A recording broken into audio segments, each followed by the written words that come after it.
ఈ మామిడికాయల సీజన్లో మళ్ళీ మళ్ళీ తినాలనిపించే పచ్చి మామిడికాయ తీపి పచ్చడి చేసేద్దాం. దానికోసం మనం మామిడికాయల్ని పీల్ చేసుకుని ఇలా రౌండ్ రౌండ్గా కట్ చేసుకుందాం. టెంకున్నా లేకపోయినా పర్వాలేదు, జీడి మాత్రం తీసేయండి.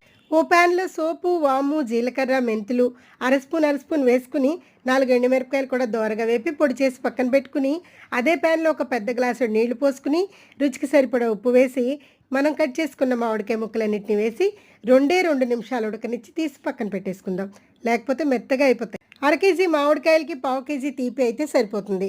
అది పూర్తిగా బెల్లం కానీ పూర్తిగా పంచదార కానీ తీసుకోవచ్చు. నేను హాఫ్ తీసుకున్నాను.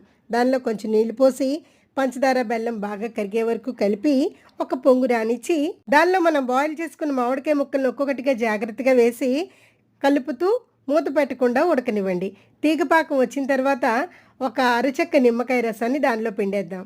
నిమ్మరసం వేయడం వల్ల పాకం గట్టిగా అయిపోకుండా చక్కగా జ్యూసీగానే ఉంటుంది. చూసారా, ముక్క చక్కగా ఉడికిపోయింది. ఇప్పుడు దీనిలో మనం గ్రైండ్ చేసుకున్న మసాలా పొడిని చక్కగా వేసేసి టేస్ట్ చూడండి, ఎంత యమ్మీగా ఉంటుంది.